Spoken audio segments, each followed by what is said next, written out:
സ്തോത്രം. ശരിയായ വീണ്ടും ജനനം പത്രോസാണ് പഠിപ്പിക്കുന്നത്. ഇത്ര ഡീപ്പായിട്ട് മറ്റുള്ളവർ പഠിപ്പിക്കുന്നുള്ള സംശയമാണ്. എങ്ങനെയാ വീണ്ടും ജനനം? കെടുന്ന ബീജത്താലല്ല,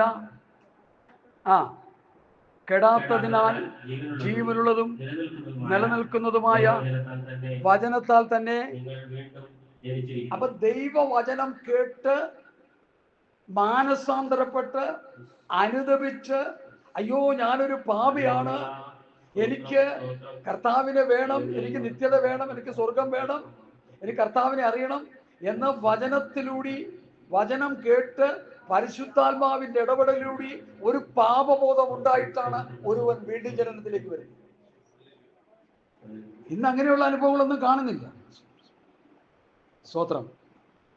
ഇന്ന് അങ്ങനത്തെ അനുഭവങ്ങൾ നമുക്ക് കാണാൻ കഴിയുന്നില്ല.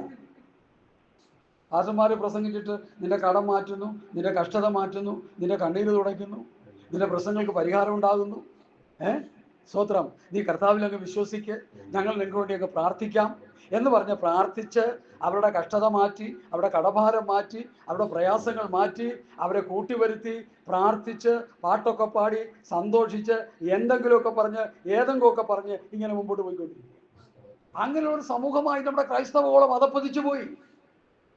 അതിൽപ്പെട്ട് അനേകർ വീണ്ടും ജനനത്തിലേക്ക് വരാൻ കഴിയാതെ അനേകർ നശിച്ചു കൊണ്ടിരിക്കുന്ന ഒരു വലിയ ചിത്രമാണ് നമ്മൾ കണ്ടുകൊണ്ടിരിക്കുന്നത്. കർത്താവ് എന്താ പറഞ്ഞേ? ഇക്കോസിനോട് എന്താ പറഞ്ഞു? പറഞ്ഞേ, ആരെങ്കിലും പറഞ്ഞു? ഇപ്പൊ നമ്മൾ വായിച്ചു നിർത്തിയുള്ളൂ. നീ പുതുതായി ജനിച്ചില്ലെങ്കിൽ ദൈവരാജ്യം കാണാൻ.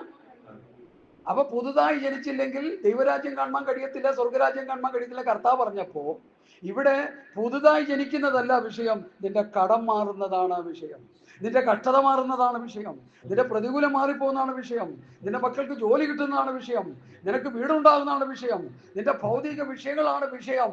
വീണ്ടും ജനനം എന്നൊരു വിഷയമല്ലാതായി മാറിയിരിക്കുന്നു ഈ കാലഘട്ടത്തിൽ. അതിനെതിരെ ശക്തിയോടെ പ്രസംഗിക്കുവാനാണ് എനിക്ക് ആത്മാവിൽ നിയോഗം. കാരണം വീണ്ടും ജനനം പ്രാപിച്ചില്ലെങ്കിൽ എന്ത് സംഭവിക്കും?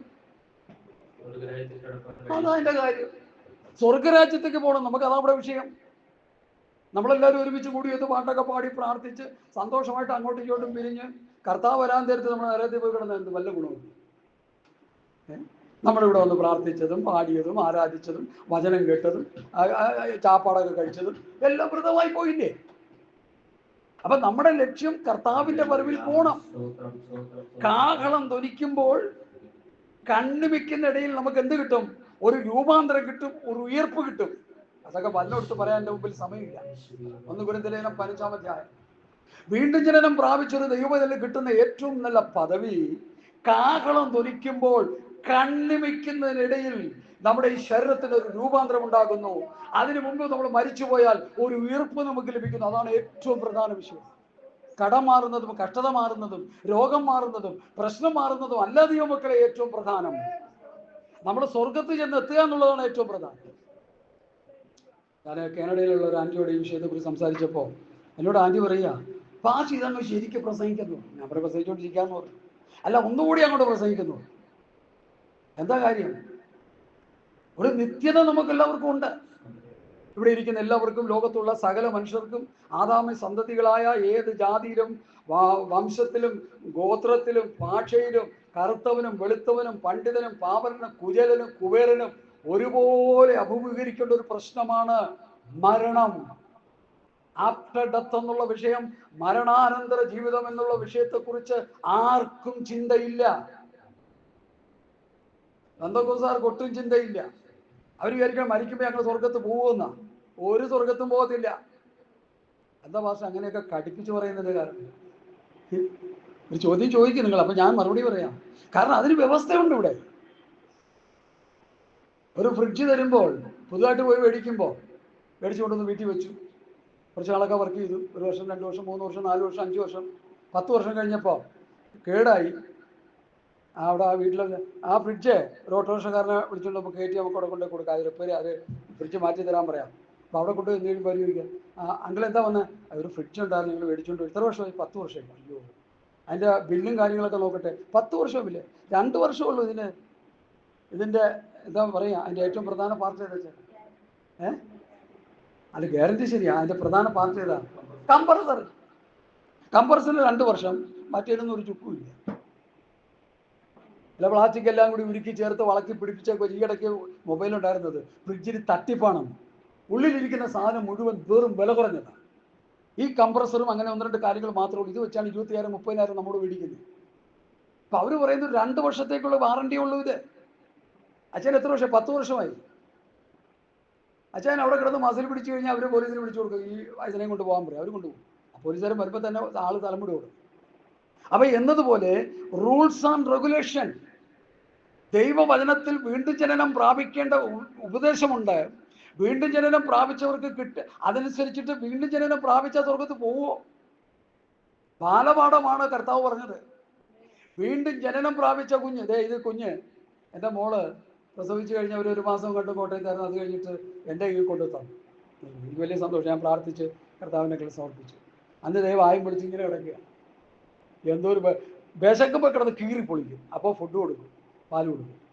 അത് കഴിഞ്ഞ് അങ്ങനെ കിടന്ന് മന്നിച്ചോടെ 1-2 മാസം ഇങ്ങനെ മന്നിച്ച് കിടക്കുക. ഇപ്പം ഇപ്പം നോക്കി എന്തൊക്കെയാണ് കാട്ടുന്നത്. 4.5 വർഷമായി, വളർന്നു.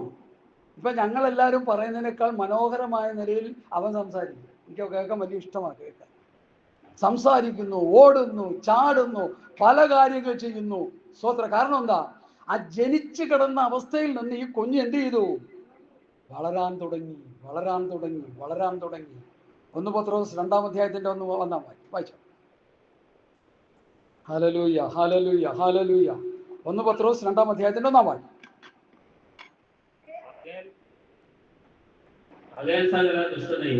എല്ലാ ചതിവും വ്യാജഭാവവും അസൂയയും എല്ലാ നുണയും നീക്കിക്കളഞ്ഞ് ഇപ്പോൾ ജനിച്ച ശിശുക്കളെ പോലെ രക്ഷക്കായി വളരുവാൻ വചനമെന്ന മായമില്ലാത്ത പാൽ കുടിപ്പാൻ വാഞ്ചിപ്പിക്കും. അപ്പൊ ഈ ജനിച്ച കുഞ്ഞ് എന്ത് ചെയ്യണം? വീണ്ടും ജനനത്തെ കുറിച്ച് പറയുന്നത് പത്രോസ് തന്നെയാണ്. വളർച്ചയെക്കുറിച്ചും പത്രോസ് തന്നെ പറഞ്ഞു വെച്ചിട്ടുണ്ട്. പിന്നെ അപ്പോസ്തലൻ പൗലോസും അവരെല്ലാം മറ്റുള്ളവരൊക്കെ ഭംഗിയായിട്ട് വളർച്ചയെക്കുറിച്ച് ഒത്തിരി ഉപദേശങ്ങൾ തരുന്നുണ്ട്. എന്നാൽ ഏറ്റവും പ്രധാനമായിട്ട് ഒരു പോയിന്റിലേക്ക് വരിക, രക്ഷയ്ക്കായി വളരുവാൻ. വീണ്ടും ജനനം പ്രാപിച്ച കുഞ്ഞ് അന്ത്യകാല രക്ഷ, കാഹളം ധ്വനിച്ച് കർത്താവ് വരുമ്പോൾ ഒന്നുകിൽ രൂപാന്തരം അല്ലെങ്കിൽ ഉയർപ്പ്, ഇത് ലഭിക്കാൻ വേണ്ടി ഒരാത്മീക വളർച്ച ഈ കുഞ്ഞിന് വേണമെന്ന് പറയുക.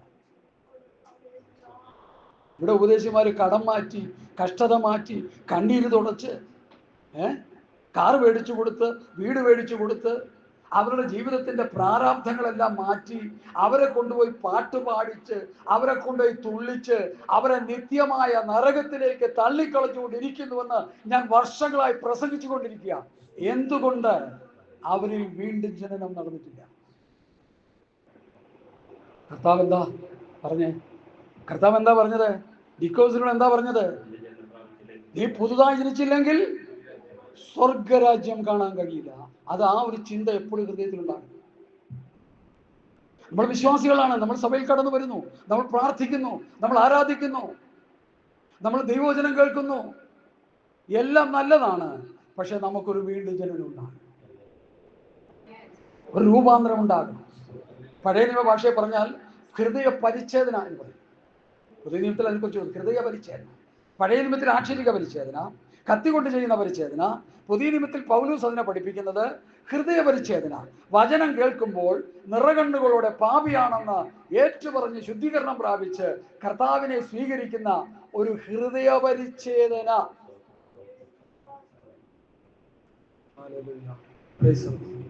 സ്തേഫാനോസിന്റെ പ്രസംഗത്തിൽ 7-ാം അധ്യായത്തിന്റെ 52, 51, 52 വാക്യം ഒന്ന് വായിച്ചു. പ്രവൃത്തി 7-ന്റെ 52, 51. 51ആണോ 52ആണോ എന്നൊരു സംശയമുണ്ട്. ഈ പരിച്ഛേദനെ കുറിച്ച് അവിടെ പറയുന്നു. പെട്ടെന്ന് വായിക്കും. ഹല്ലേലൂയ, സ്തോത്രം, സ്തോത്രം. പ്രവൃത്തി പുസ്തകം 7-ന്റെ 51, 52 ആണ് വാക്യം. വായിച്ചാൽ ശാഠ്യക്കാരും ഹൃദയത്തിനും ക്ഷമിക്കും പരിച്ഛേദനയില്ലാത്തവരുമായുള്ളവർ. ശാഠ്യക്കാരും ഹൃദയത്തിനും ക്ഷമിക്കും പരിച്ഛേദനയില്ലാത്തവരുമായിട്ടുള്ളവർ. എന്താ അങ്ങനെ അവരോട് പറയാൻ കാര്യം? എന്താ പറയാൻ കാര്യം? ഒന്ന് പറയാമോ ആർക്കെങ്കിലും? എന്താ പറയാൻ കാര്യം? സ്തേഫാനോസ് പ്രസംഗിച്ച പ്രസംഗം കേൾക്കാൻ അവർക്ക് ഹൃദയ പരിച്ഛേദനയില്ല, അവർക്ക് ചെവിയുടെ പരിച്ഛേദനയില്ല. അത് വന്നപ്പോൾ തന്നെ അവർ ശാഠ്യക്കാരായി. അവർക്ക് ശാഠ്യക്കാരായപ്പോൾ അവർക്ക് ഇവരുടെ പ്രസംഗം കേൾക്കണ്ട, സ്തേഫാനോസിന്റെ പ്രസംഗം കേൾക്കണ്ട. പിന്നെ എന്തോ ചെയ്യണം അവർക്ക്? സ്തേഫാനോസിനെ കല്ലെറിഞ്ഞ് കൊല്ലണം. സ്തേഫാനോസിനെ കല്ലെറിഞ്ഞ് കൊല്ലാനുള്ള കാരണം ന്യായപ്രമാണത്തിൽ അധിഷ്ഠിതരായ യഹൂദ ജാതി. അവിടെ തന്നെ പറയുന്നുണ്ട് സ്തേഫാനോസ്, നിങ്ങൾക്ക് ന്യായപ്രമാണം ലഭിച്ചുവെങ്കിലും നിങ്ങൾ പ്രമാണിക്കുന്നില്ല. അങ്ങനെ പ്രമാണിക്കാത്തത് കൊണ്ട് നിങ്ങൾ ഹൃദയത്തിൽ പരിച്ഛേദന ഇല്ലാത്തവരാണ്, ശാഠ്യക്കാരാണ്.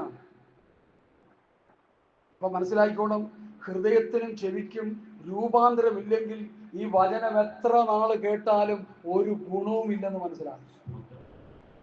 ഹൃദയത്തിൽ ഒരു പരിച്ഛേദന, അർത്ഥം ഹൃദയത്തിൽ ഒരു മനസ്സാന്തരം, ഒരു വീണ്ടും ജനനം, റിപ്പന്റന്റ് ആൻഡ് ബാപ്റ്റിസം. പത്രോസിന്റെ 1-ാം പ്രസംഗത്തിൽ അതുണ്ട്. നിങ്ങൾ മാനസാന്തരപ്പെട്ട് സ്നാനപ്പെടണം. എവിടെ മാനസാന്തരപ്പെട്ട് സ്നാനപ്പെടുന്നത്? പറയും. ഇപ്പൊ പറയും ഇന്ന സ്ഥലത്തൊക്കെ ഉണ്ട്, നല്ല കൊള്ളാം, അങ്ങനെ ആകണം എന്നത് അല്ലെന്നാണ് പ്രസംഗിച്ചുകൊണ്ടിരിക്കുന്നത്. കഷ്ടത മാറ്റി കണ്ണീര് തുടച്ച് ഭൗതിക അനുഗ്രഹങ്ങൾക്ക് വേണ്ടി പ്രാർത്ഥിച്ച് അത് മാറ്റിയിട്ട് അവരെ കൊണ്ടുവന്ന് സ്ഥാനപ്പെടുത്തുക ചെയ്യുന്നത്. അപ്പൊ എന്തോ ചെയ്യണം പാസ്റ്ററെ? അവർ വീണ്ടും ജനനത്തിന് വേണ്ടിയുള്ള ഉപദേശം പറഞ്ഞുകൊണ്ടിരിക്കണം, പാപത്തെക്കുറിച്ച് പ്രസംഗിക്കണം. അതാണ് ഏറ്റവും പ്രധാനം. വീണ്ടും ജനനം ഉണ്ടാകാനുള്ള കാര്യം പാപത്തെക്കുറിച്ച് പ്രസംഗിക്കണം. നീ ഒരു പാപിയാണ്, നിനക്കൊരു രക്ഷകനെ വേണം, നിനക്കൊരു വീണ്ടും ജനനം ഉണ്ടാകണം, നിനക്ക് സ്വർഗരാജ്യം പ്രാപിക്കാമെങ്കിൽ നിന്റെ പാപത്തിൽ നിന്ന് വിടുതൽ പ്രാപിക്കുന്ന കർത്താവ് പാപത്തെ ചുമന്നൊഴിക്കാനാണ് ഈ ക്രൂശിൽ വന്ന് മരിച്ചത്. യേശു ക്രിസ്തു ക്രൂശിൽ മരിച്ചത് എന്തിനാ? പാപത്തിൽ നിന്ന് മനുഷ്യനെ വിടിവിക്കുവാൻ. യോഹന്നാൻ സ്നാപകൻ പറഞ്ഞൊരു വാക്ക് ഞാൻ എപ്പോഴും പറയാറുണ്ട്, സർവ്വലോകത്തിന്റെ പാപത്തെ ചുമക്കുന്ന ദൈവ കുഞ്ഞാട് ഇതാ പോകുന്നു. അപ്പൊ യേശു ക്രിസ്തു ഭൂമിയിൽ വന്നത് നമ്മുടെ കഷ്ടത മാറ്റാനല്ല, നമുക്ക് വീട് തരാനല്ല, നമുക്ക് ഭൗതിക അനുഗ്രഹങ്ങൾ വാരിക്കോരി തരാനല്ല. അതൊക്കെ നമുക്ക് ആവശ്യമാണ്, അതൊക്കെ നമുക്ക് തന്നുകൊള്ളും. ദൈവരാജ്യം ദൈവനീതിയും അന്വേഷിക്കുമ്പോൾ നമുക്ക് ആവശ്യമുള്ളതെല്ലാം കർത്താവ് തരും.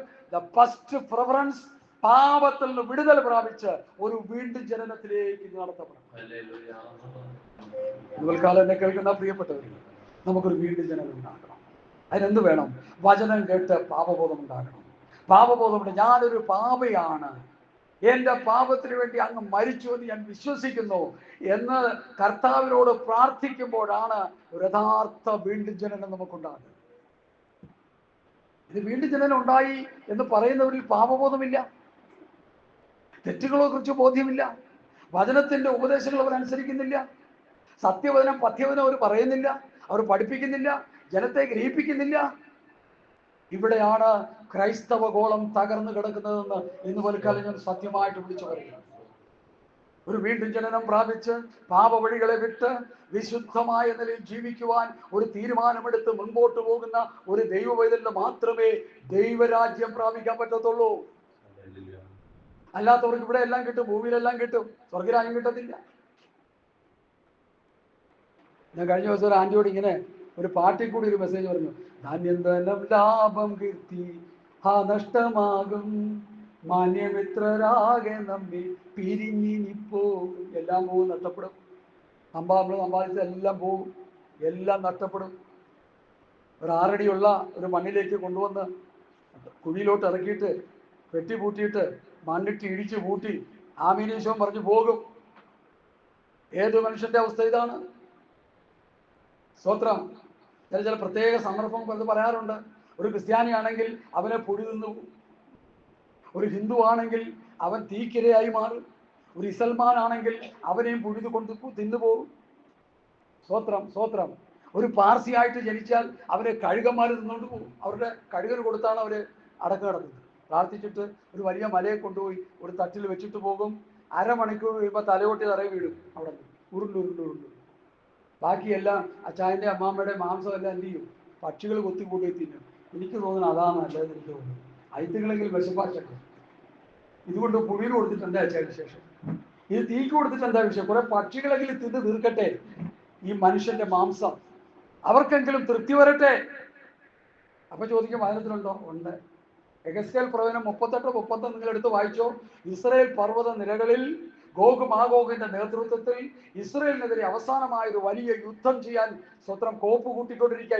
ഇപ്പൊ തന്നെ അത് അതിവിദൂര ഭാവിയിൽ സംഭവിക്കാൻ പോവുക.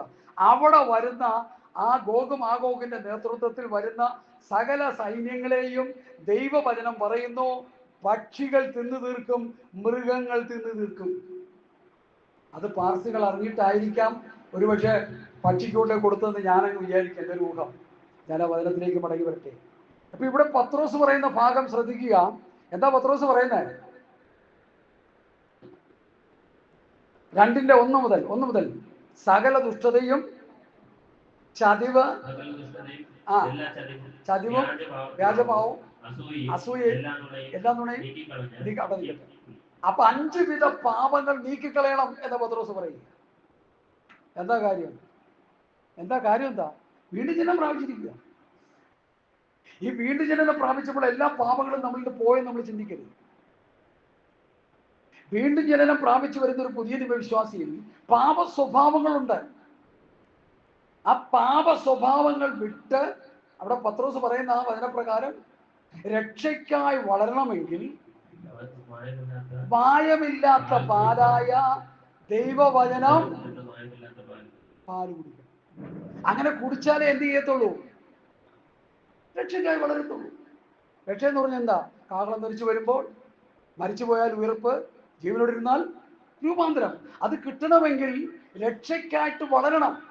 രക്ഷിക്കപ്പെട്ട ഒരു കുഞ്ഞ് വളരണം.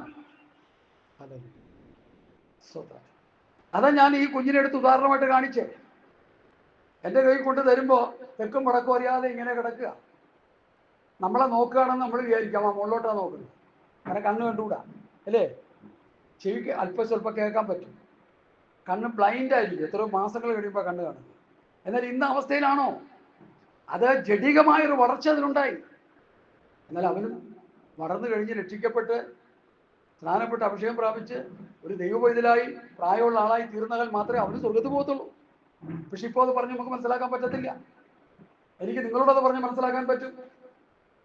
ഞാൻ ദൈവവചനത്തെക്കുറിച്ച് ആധികാരികമായി വിഷയത്തെക്കുറിച്ച് പറയുന്ന ആളായതുകൊണ്ട് എനിക്കൊരു അല്പമായിട്ടൊരു അറിവ് നിങ്ങൾക്ക് പകർന്നു തരാൻ കഴിയും. അതിൻ്റെ ഉദ്ദേശം എന്താണ്? നമ്മൾ രക്ഷിക്കപ്പെട്ടവരാണെങ്കിൽ ആദ്യം നമ്മളിൽ നിന്ന് മാറേണ്ട സ്വഭാവം ദുഷ്ടത, ചതി, വ്യാജഭാവം, അസൂയ, നുണ, ഇത് മാറിയാലേ എന്ത് സംഭവിക്കുള്ളൂ? പറഞ്ഞേ. പാല് ഉള്ളിലോട്ട് ചെല്ലത്തുള്ളൂ. ഇത് ആദ്യമല്ല പഠിപ്പിച്ചപ്പോൾ എനിക്ക് ഭയങ്കര സന്തോഷം തോന്നി. ഈ കുഞ്ഞു കുടിക്കുന്ന പാൽ ഉള്ളിൽ ചെന്നില്ലെങ്കിൽ അതിന് വളർച്ച ഉണ്ടാവും. അപ്പൊ ഈ ദൈവവചനമാകുന്ന പാല് നമ്മുടെ ഉള്ളിൽ ചെല്ലാതെ ആത്മീയമായി എങ്ങനെ വളരും നമ്മൾ? പ്രധാന വിഷയം. അപ്പൊ ഈ പാൽ ഉള്ളിൽ ചെല്ലണമെങ്കിൽ ഈ സ്വഭാവം നമ്മളിലുള്ള ദൈവഹിതമല്ലാത്ത 5 വിധ സ്വഭാവങ്ങളെ കുറിച്ച് പത്രോസാ പറയുന്നത്. ദുഷ്ടത, ചതി, വ്യാജഭാവം, അസൂയ, നുണ.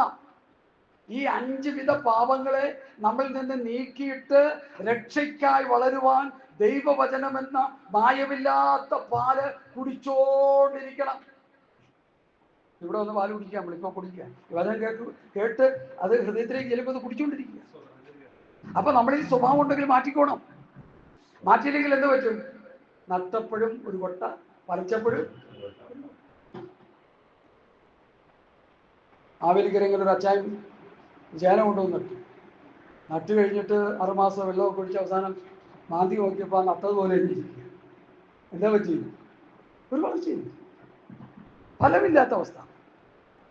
ഈ 6 മാസം മണ്ണിലിരുന്ന സാധനത്തിന് തിന്നാനും കൊള്ളത്തില്ല. അതാണ് ഈ വിഷയം. അറിയാലോ, പലചരക്ക് ഊര കളയാനേ പറ്റത്തുള്ളൂ. പ്രിയ ദൈവമക്കളെ, നമ്മളിൽ രൂപാന്തരം ഉണ്ടാകുന്നില്ലെങ്കിൽ, നമ്മളിൽ ഈ 5 വിധ പാപങ്ങൾ, അത് അക്കമിട്ട് തന്നെ പത്രോസ് പറയുക എന്നുള്ളതാണ് പ്രത്യേകത. ഈ 5 വിധ പാപങ്ങളിൽ നമ്മളിൽ നിന്ന് മാറ്റപ്പെടുന്നില്ലെങ്കിൽ നമ്മൾ കേൾക്കുന്ന വചനം നമ്മുടെ ഹൃദയത്തിന്റെ ഉള്ളിലേക്ക് പ്രവേശിച്ച് നമുക്കൊരു വളർച്ച ഉണ്ടാകുകയില്ല. പെന്തക്കോസ്തുകാർക്ക് ഇതൊന്നും അറിയത്തില്ലെന്ന് ഞാൻ തോന്നിപ്പോയി ചില സമയം. സോഷ്യൽ മീഡിയ തുറന്ന പ്രസംഗങ്ങൾ കണ്ടെയ്നർ കണക്കിനാണ് കിടക്കുന്നേ. പ്രസംഗ പരമ്പര തന്നെ കിടക്കുക. അതല്ല പ്രസംഗങ്ങളൊന്നും കേൾക്കാറില്ല. ചിലതൊക്കെ കേട്ട് മനസ്സിലാക്കി ഇതിങ്ങനെ പോവുകയാണെന്നുണ്ടെങ്കിൽ പിന്നെ അത് കേൾക്കാറില്ല. എന്തെങ്കിലും 4 അക്ഷരം പഠിക്കാനായിട്ട് വല്ല പ്രായമുള്ളവർ പറയുന്നെങ്കിൽ അത് കേൾക്കും, അതൊക്കെ. അല്ലാത്ത കേട്ടിട്ട് എന്താ പ്രയോജനം? നിന്റെ കക്ഷത മാറ്റുന്നു, കടം മാറ്റുന്നു, നിന്നെ അല്ലാതാക്കി മാറ്റും. നിന്നെ അല്ലാതെ പിന്നെ വരാറാക്കാൻ പറ്റാം. അങ്ങനെ നിനക്കൊരു വലിയ രൂപാന്തരം വരാൻ പോകും. എന്താ കാര്യം? ചെറ്റക്കുടിയിൽ കിടക്കുന്ന വീട് കിട്ടാൻ പോവാന്ന് അർത്ഥം. നിന്റെ അവസ്ഥകൾക്ക് ഭേദം വരുത്താൻ പോവുക. നല്ല കാര്യമാണ്. ഉള്ളിലെ മനുഷ്യന് രൂപാന്തരം ഇല്ലെങ്കിൽ എന്ത് കാര്യം? എന്നെ കേൾക്കുന്ന വാത്സല്യ ദൈവമക്കളെ, ആത്മാർത്ഥമായിട്ട് ഇന്നലെ കർത്താവിന്റെ ദാസൻ വിളിച്ചു പറഞ്ഞു, ഇന്ന് പലരൊക്കെ വരുന്നുണ്ട് മാസം എന്ന് പറഞ്ഞ അഭയാമൻ പ്രാർത്ഥിച്ച് കർത്താവെ ഒരു ദൂതും എനിക്ക് കിട്ടുന്നില്ല. അങ്ങനെ വന്നപ്പോഴാണ് യോഹന്നാന്റെ സുവിശേഷം 3-ാം അധ്യായത്തിലേക്ക് എൻ്റെ ശ്രദ്ധ, എൻ്റെ ഹൃദയം കയറി ഉടക്കാനിടയായി. അതുകൊണ്ടാണ് ഞാനിത് പറയുന്നത്. ഇത് എനിക്കും നിങ്ങൾക്ക് ഒരുപോലെ അനുഗ്രഹമായി തീരാൻ സ്തോത്രത്തോടെ നമുക്ക് ദൈവസന്നിധിയിലായിരിക്കാം. രക്ഷിക്കപ്പെട്ടവരാണ് എൻ്റെ മുൻപിൽ ഇരിക്കുന്നെങ്കിൽ അവരോട് ഞാൻ പറയുന്നു, നീ എന്തുകൊണ്ട് വളരുന്നില്ല എന്ന് നീ നിന്നോട് തന്നെ ചോദിക്കുമ്പോൾ നിന്നോടുള്ള ദൈവത്തിന്റെ ആത്മാവിന്റെ മറുപടിയാണ് സകല ദുഷ്ടതയും, എല്ലാ ചതിവും, എല്ലാ വ്യാജഭാവവും, എല്ലാ അസൂയയും, എല്ലാ നുണയും നീക്കിക്കളഞ്ഞിട്ട് രക്ഷയ്ക്കായി വളരുവാൻ വചനമെന്ന മായമില്ലാത്ത പാല് പാസ്റ്റർമാരെ കുടിപ്പിക്കണം, വിശ്വാസികളെടുത്ത് കുടിക്കണം. പാസ്റ്റർമാർ കാര്യമില്ല. ഒരു പാസ്റ്റർ പറയുക ഞാൻ അമേരിക്കയ്ക്ക് പോവാ, നല്ല കാര്യം. അപ്പൊ ആരാ ഇവിടെ പാസ്റ്റർ? അസിസ്റ്റന്റിനെ പാസ്റ്ററാക്കി വെച്ചിട്ടുണ്ട്, ഒരു വെളിവില്ല. 6 മാസം കഴിഞ്ഞ് വരുമ്പോൾ വിശ്വാസികളൊക്കെ ഏത് കൊലത്തിലായി? ജഡീകന്മാരായി. എന്താ കാര്യം? നമ്മളെ ആത്മീയമായി പഠിപ്പിച്ചെടുക്കണം. ഇപ്പൊ ഈ കുഞ്ഞ് ഇപ്പൊ അവൻ പ്ലേ സ്കൂളിലൊക്കെ പോകുന്നുണ്ട്. ഇത് കഴിഞ്ഞ് കുറച്ച് കഴിയുമ്പോൾ 1-ാം ക്ലാസ്സിൽ ചേർന്നു. 2, 3, 4, 5 first PDC, second PDC, degree, ഇതിനൊക്കെ പഠിച്ച് നല്ലൊരു ജോലി കിട്ടാൻ, നല്ലൊരു ജീവിതം നയിക്കാൻ ആ പഠനം അവന് ആവശ്യമാണ്. ഈ ലോകത്തിൽ ജീവിക്കുവാൻ മാന്യമായൊരു ജോലിയും ഒരു ശമ്പളവും ആവശ്യമാണ്. ഒരു കുടുംബം ആവശ്യമാണ്. അതിനൊരു പഠനം ആവശ്യമാണ്. അതങ്ങനെ ഇരിക്കെ ആത്മീയമായി നമ്മൾ പഠിക്കുമ്പോൾ, രക്ഷിക്കപ്പെട്ട് സ്നാനപ്പെട്ട് വിശുദ്ധാംശം പ്രാപിച്ച ഒരു വ്യക്തിക്ക് ആത്മീയമായി പഠനം ആവശ്യമുണ്ട്. ദൈവവചനം പഠിക്കണം. ദൈവവചനം പഠിച്ചനുസരിച്ച് ജീവിച്ച് ഒരു ആത്മീക വളർച്ച അവനിലുണ്ടാകണം. അതിന് പൗലോസ് പറയുന്ന വളർച്ചയുടെ മെഷർമെന്റ് ഏതാ? ആരെങ്കിലും ഒന്ന് പറഞ്ഞു? ക്രിസ്തുവിന്റെ സമ്പൂർണതയായ പ്രായത്തിന്റെ അളവ്. ഇവരെ സ്കൂളിൽ ചേർക്കാതെ പഠിപ്പിക്കാതെ വീട്ടിലിട്ട് കുറെ ചാപ്പാടും കൊടുത്തിരുത്തിയിട്ട് എവിടെയെങ്കിലും ഒരു ഇന്റർവ്യൂ വരുമ്പോൾ അവരെ നടക്കും. അവരെ പഠിപ്പിക്കണം. അവന്റെ അഭിരുചി അനുസരിച്ച്, അവനെ ടെക്നിക്കൽ മൈൻഡാണോ അല്ല വല്ല ഡോക്ടറോ ഇങ്ങനെയൊക്കെ ആണെങ്കിലും അവൻ ആ നിലയിലേക്ക് തിരിച്ചുവിട്ട് പഠിപ്പിച്ച് നല്ല പ്രാവീണ്യമുള്ള ഒരു വ്യക്തിത്വമായി തീർത്താൽ മാത്രമേ ഒരു ജോലി വരുമ്പോൾ അപേക്ഷിക്കാൻ പറ്റത്തുള്ളൂ. അപേക്ഷിച്ച് അവിടെ ചെന്ന് ഇന്റർവ്യൂ ചെയ്ത് പാസ്സായി ജോലിയിൽ പ്രവേശിക്കാൻ പറ്റത്തുള്ളൂ. അതൊരു ഭൗതിക കാര്യമാണെങ്കിൽ ഇതുപോലെ ആത്മീകമായ പഠനങ്ങൾ ദൈവവചനത്തിന് ആവശ്യമുണ്ട്. വചനത്തിന്റെ വെളിപ്പാടുകൾ ഗ്രഹിക്കേണ്ടതുണ്ട്. ഓരോ ദിവസവും വചനം പഠിച്ചനുസരിച്ച് ജീവിച്ച് ക്രിസ്തുവിന്റെ സ്വഭാവവും ക്രിസ്തുവിന്റെ മനസ്സും അവന്റെ സ്തോത്രം ദിവ്യ സ്വഭാവത്തിന് കൂട്ടാളികളായി തീരണം. 3 കാര്യങ്ങളാണ് പൗലോസ് പഠിപ്പിക്കുന്നത്. അതിൽ പത്രോസിന്റെ ലേഖനത്തിലെ 2-ാം ലേഖനത്തിലെ ആ വിഷയം നമുക്കൊന്ന് എടുക്കാം. ഏതൊക്കെ ആയിത്തീരണമെന്ന് പത്രോസ് പഠിപ്പിക്കുന്നത് 2-ാം ലേഖനത്തിലെ ഹല്ലേലൂയ, സ്തോത്രം.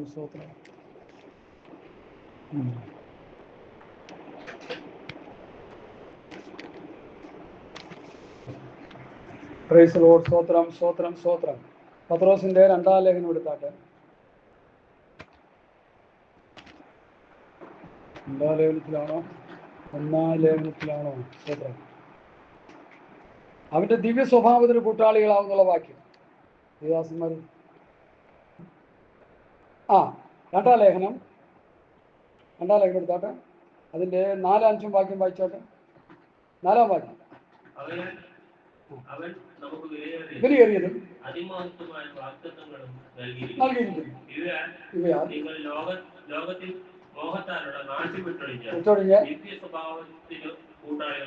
അപ്പൊ നമ്മൾ ആരായി മാറണം?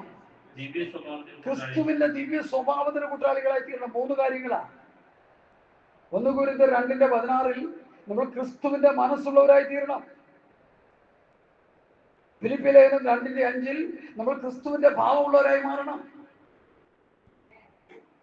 സ്വർഗത്തേക്ക് പോകണമെങ്കിൽ, ഇപ്പൊ സ്വർഗത്തിരിക്കുന്ന ആളുടെ അടുക്കൽ നമ്മൾ പോകണമെങ്കിൽ ആ പുള്ളിയുടെ സ്വഭാവം നമുക്ക് ഉണ്ടാകണമെന്ന് അപ്പോസ്തലന്മാർ പഠിപ്പിക്കുന്നേ.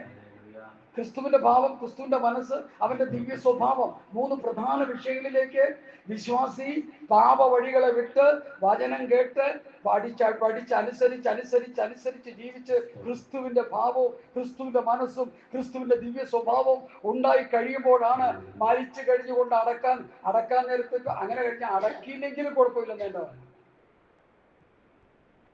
ഈ ആത്മീയ അനുഭവത്തോടെ ജീവിച്ച ഒരു വ്യക്തിയെ തല വെട്ടി ആരെങ്കിലും കൊന്നിരിക്കട്ടെ, ചീഞ്ഞ് നാറാതിരിക്കാൻ മണ്ണ് കൊണ്ട് കുഴിച്ചിട്ടു. ഒരു വിശ്വാസിയാണ് അല്ലെങ്കിൽ ഒരു പാസ്റ്ററാണ്, അടക്കമൊന്നും കിട്ടിയില്ല, ഒരു കുഴപ്പമില്ല. കർത്താവ് വരുമ്പോൾ എന്ത് ചെയ്യും? കണ്ണിമിക്കുന്നതിനിടയില്ല സംഭവിക്കും. കാരണം ആ വ്യക്തി വചനം പഠിച്ചനുസരിച്ച് ജീവിച്ചു. അതാ പത്രോസിന്റെ പഠിപ്പിക്കല്, അതാ അപ്പോസ്തലന്മാരുടെ പഠിപ്പിക്കല്. ഈ പൗലോസിന്റെയും പത്രോസിന്റെയും യോഹന്നാന്റെയും യാക്കോബിന്റെയും യൂദയുടെയും ലേഖനങ്ങളിലൂടെയുള്ള പുതിയ നിയമസഭയുടെ ഉപദേശം പഠിച്ചനുസരിച്ച് ജീവിക്കാതെ നമുക്ക് സ്വർഗത്ത് പോകാൻ പറ്റുകയില്ല തന്നെ. അല്ലെ? ഇതിനെന്തിനാ എഴുതി തന്നിരിക്കുന്നത്? ഇതെന്തിനാ എഴുതി തന്നിരിക്കുന്നേ? അല്ലെ? ഇതിനെ വളച്ചൊടിച്ച്, ഇതിനെ കോട്ടിക്കളഞ്ഞ്, ഇതിനെ കൂട്ടിയേർത്ത്, ഇതിനെ മറിച്ചു കളഞ്ഞ് ദൈവവചനത്തിന്റെ സനാതന സത്യങ്ങളെ സ്വത്രം തെറ്റായ നിലയിൽ പ്രസംഗിച്ച് വിശ്വാസികളെ വഴിതിരിച്ചുകൊണ്ടിരിക്കുന്ന ഒരു കാലഘട്ടമാണെന്ന് ദൈവമക്കൾ മറന്നു പോകരുത്. ഫോൺ എടുത്താൽ നിങ്ങൾക്ക് കിട്ടുന്ന ന്യൂസ് എന്തായിപ്പോ എന്ന് പറഞ്ഞ ആരെങ്കിലും പറഞ്ഞു? ഫോൺ വിളിച്ചിട്ട് നിങ്ങൾ ഒരാളുടെ കോളിന് വേണ്ടി വെയിറ്റ് ചെയ്യുമ്പോൾ നിങ്ങൾക്ക് കിട്ടുന്ന മെസ്സേജ് എന്ന് പറയാൻ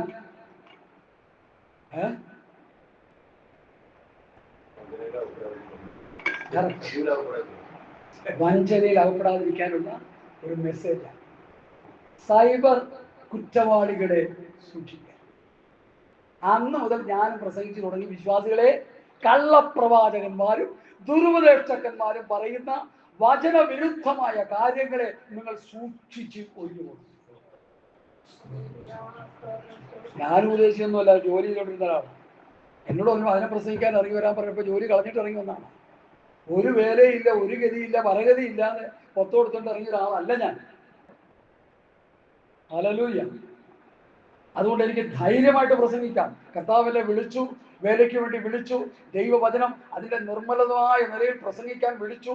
അതുകൊണ്ടാണ് ഇത് പ്രസംഗിച്ചുകൊണ്ടിരിക്കുന്നത്. രക്ഷിക്കപ്പെട്ടവരാണ്, സ്നാനപ്പെട്ടവരാണ്, പരിശുദ്ധാഭിഷേകം പ്രാപിച്ചവരാണ്. ആത്മീയ വളർച്ചയില്ലാതെ, ക്രിസ്തുവിന്റെ സമ്പ്രദായ പ്രായത്തിന് അളവ് പ്രാപിക്കാൻ കഴിയാതെ ഞരകിക്കൊണ്ടിരിക്കുന്ന വിശ്വാസിയോട് ഞാൻ വിളിച്ചു പറയുന്നു, ദുഷ്ടത വിട്, ചതി വിട്, വ്യാജഭാവം വിട്, അസൂയ വിട്, നുണ വിട്.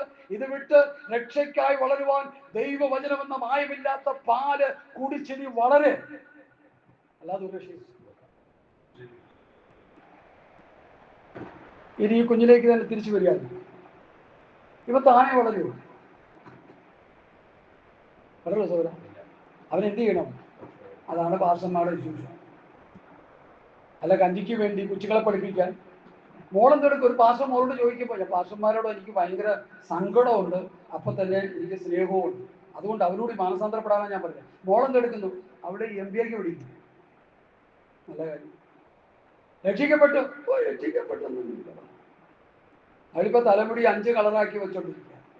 ഒരു പാസ്റ്റർ മോളുടെ കാര്യം ഞാൻ പറയുന്നത്. എന്നെ ദൈവദിനം പഠിപ്പിക്കാൻ ഒരു പാസ്റ്റർ വിളിച്ചു. അവിടെ പോയിട്ട് എനിക്ക് തോന്നുന്നു ഒരു 3-4-5 മാസം ഞാൻ അങ്ങനെ പഠിപ്പിച്ചു വന്നപ്പോൾ ഒരു ദിവസം 2 പെൺമക്കളുണ്ട്, ഒരു മോള് കയറി വന്നു. നോക്കിയപ്പോൾ മുടി 5 കളർ, ഈസ്റ്റ് മാൻ കളർ. ആരുടെ മോള്? വിശ്വാസികളുടെ മോളാണെങ്കിൽ നമുക്ക് പറയാം കുഴപ്പമില്ലെന്ന് പറയാം. വിശ്വാസികളുടെ മോളാണെങ്കിൽ പറയാൻ നമുക്ക് കുഴപ്പമില്ലെന്ന് പറയാം. പക്ഷെ ഇത് പാസ്റ്റർ മോള് തെറ്റിക്കഴിഞ്ഞാൽ ആര് ക്രമീകരണം പ്രാപിക്കും? എന്നെ കേൾക്കുന്ന പ്രിയപ്പെട്ടവരെ, ആത്മീകമായി നശിച്ചുകൊണ്ടിരിക്കുന്ന ഒരു തലമുറയായി മാറി നമ്മുടെ ക്രൈസ്തവ ഗോളം. ഹല്ലേലൂയ. സ്തോത്രം. ശുശ്രൂഷകന്മാർ ഉത്തരവാദിത്വമില്ലാത്തവരായി മാറിയാൽ, അവരുടെ മക്കൾ അമാതൃകയായിട്ട് ജീവിച്ചാൽ, അവരാൽ നടത്തപ്പെടുന്ന വിശ്വാസികൾ ഏതവസ്ഥയിലായി? അതുകൊണ്ട് ഭയത്തോടെ ഞാൻ വിളിച്ചു പറയുകയാണ്, നമ്മൾ ദൈവവചനം കേട്ടനുസരിച്ച് ജീവിക്കണം. നമുക്കൊരു വളർച്ച ഉണ്ടാകണം. 1 കൊരിന്ത്യർ ലേഖനം 13-ാം അധ്യായത്തിന്റെ 11-ാം വാക്യം വായിച്ചു. പെട്ടെന്ന് വായിച്ചു. അരമണിക്കൂർ ഇനിയുണ്ട്. പെട്ടെന്ന് വായിച്ചോട്ടെ. 1 കൊരിന്ത്യർ ലേഖനം എത്ര പറഞ്ഞ്? 13-ന്റെ-11. കറക്റ്റാ. 13-ന്റെ-11.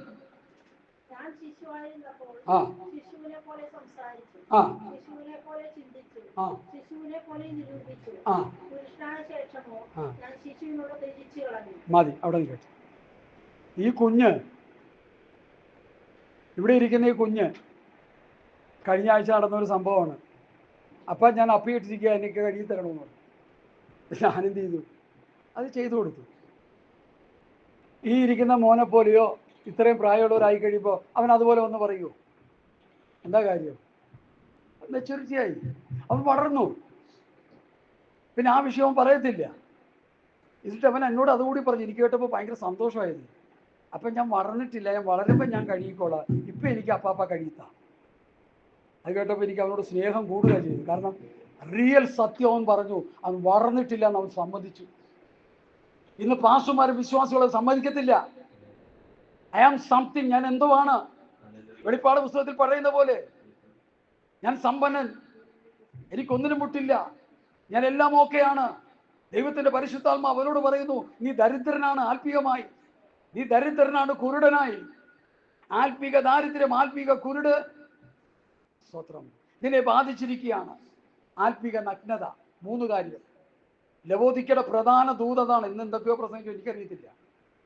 ലവോദിക്ക കാലഘട്ടത്തെക്കുറിച്ച് ദൈവത്തിന്റെ പരിശുദ്ധാത്മാവ്, ലവോദിക്ക എന്ന് പറഞ്ഞാൽ കർത്താവിന്റെ വരവിന് മുൻപ് ഉള്ള കാലഘട്ടത്തെയാണ് കാണിക്കുന്നത്. ലവോദിക്ക സഭ, ആ ലവോദിക്ക സഭ ആത്മീക കുരുടന്മാരായി, ആത്മീക ദരിദ്രന്മാരായി, ആത്മീക നഗ്നന്മാരായി തീർന്നിരിക്കുന്നുവെന്നാണ് കർത്താവ് അവിടെ അവരോട് പറയുന്നത്. അവർ പറയുന്നത് എന്താ? ഞങ്ങളുടെ പാസ്റ്റർ PhD പഠിച്ചിട്ട് പിന്നെ അത് കഴിഞ്ഞ് MTH പഠിച്ചു, പിന്നെ അത് കഴിഞ്ഞ് പിന്നെന്താ റിസർച്ച് ചെയ്തുകൊണ്ടിരിക്കുക, എന്തുകൊണ്ടൊക്കെ പഠിക്കുക. നല്ല കാര്യങ്ങളാണ്. പക്ഷെ ജീവിതം എങ്ങനെ ഇരിക്കുന്നു?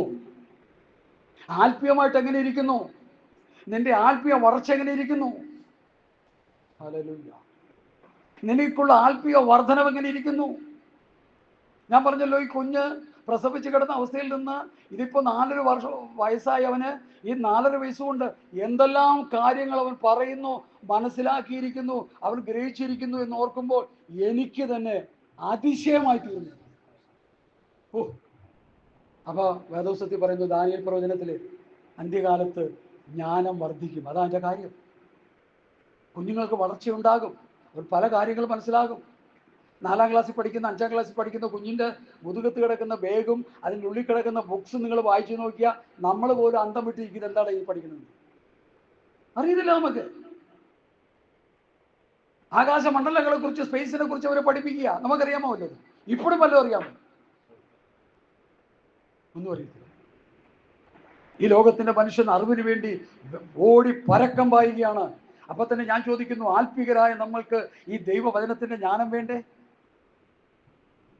ശിശുവായിരുന്നപ്പോൾ ശിശുവിനെ പോലെ സംസാരിച്ചു, ശിശുവിനെ പോലെ നിരൂപിച്ചു, ശിശുവിനെ പോലെ ചിന്തിച്ചു, ശിശുവിനെ പോലെ ഇടപെട്ടു.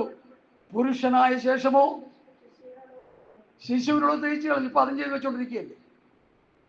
ആ കുഞ്ഞുങ്ങൾ പറയുന്ന പോലെ പറഞ്ഞുകൊണ്ടിരിക്കുകയല്ലേ ആത്മീയമായി? വളർച്ച വേണ്ടേ? വചനത്തിന്റെ ജ്ഞാനം നമ്മുടെ ഉള്ളിലോട്ട് കയറണ്ടേ? എങ്ങനെ നമ്മൾ ആത്മീയമായി വളരും? എങ്ങനെ നമുക്ക് അറിവ് കിട്ടും?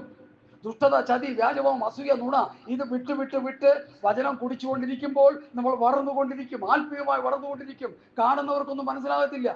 അയ്യോ, എല്ലും തൊലിയായിട്ടൊരു വാസു പോടും. അവൻ്റെ ഉള്ളിൽ ആത്മീയമായ വളർച്ചയുണ്ട്, വർധനവുണ്ട്, നിറവുണ്ട്. ആ പ്രത്യാശയുള്ളവനാണ്. പിടഞ്ഞിവിടെ മരിച്ചാൽ ആ സമയത്ത് അവൻ വിശ്രാമ സ്ഥലത്ത് ചെല്ലും. അതാ നമ്മുടെ വിഷയം. ദൈവമക്കളെ, ആത്മീയ വളർച്ച പ്രാപിക്കാതെ ദൈവരാജ്യം പ്രാപിക്കാൻ പറ്റത്തില്ല.